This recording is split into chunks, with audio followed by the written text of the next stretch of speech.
इमाम हसन अस्करी अलैहिस्सलाम ने उस दौर में एक अजीम इल्हामी तदबीर अपनाई ताकि शियों की पहचान कहीं खोने ना पाए और गैबत के दौरान शिया खुद को महफूज रख सकें, क्योंकि ये वाज़ेह सी बात है कि अगर शियों का राबता अपने इमाम से मुनक़ता हुआ तो इन राफात के गर्दाब में उन्हें गुम होने से कोई नहीं बचा सकता और तारीख के सियाह औराक में अपनी पहचान तक के लिए रोना रोते हुए नामो निशा तक का न मिलना कोई बड़ी बात नहीं रह जाएगी।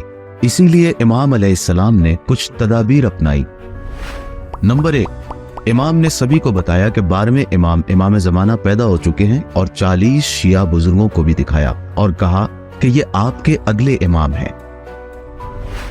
नंबर 2, इमाम ने शियों से मुख्तलिफ रिवायात में कहा गैबत का ज़माना आ रहा है, एक ऐसी गैबत जिसमें बहुत सी मुश्किलात का सामना करना होगा। नंबर 3, खुद इमाम हसन अस्करी अलैहिस्सलाम ने भी शियों के साथ अपना ताल्लुक इस तरह बनाया कि लोग इमाम को न देखने के आदी हो जाएं। इमाम हसन अस्करी अलैहिस्सलाम ने कई बार शियों को खतूत और तौक़ियात के जरिए अपना पैगाम भेजा। नंबर 4, चौथा काम जो इमाम ने किया वो दफ्तर वकालत को मजबूत करना था। इसी तरह आप इमाम सादिक अलैहिस्सलाम के ज़माने में भी देखेंगे कि इमाम दीन से आगाह, मुत्तकी व परहेज़गार, ज़माना शनास शागिर्दों की तरबियत करते रहे हैं और उन लोगों को मुख्तलिफ शिया नशीन ममालिक में भेजते रहे हैं ताकि लोगों को बराह रास्त इमामों से राब्ता करने की ज़रूरत न पड़े। और ये सिलसिला इमाम हसन अस्करी अलैहिस्सलाम के ज़माने तक आपको अपने उरूज पर मिलेगा।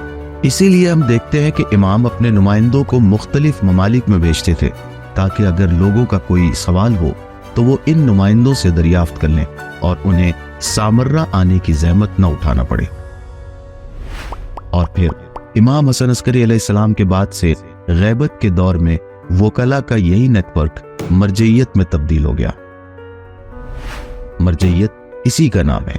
बराह रास्त इमाम की खिदमत में रसाई से महरूमी की सूरत में इमाम के नुमाइंदों से मुंसलिक होना।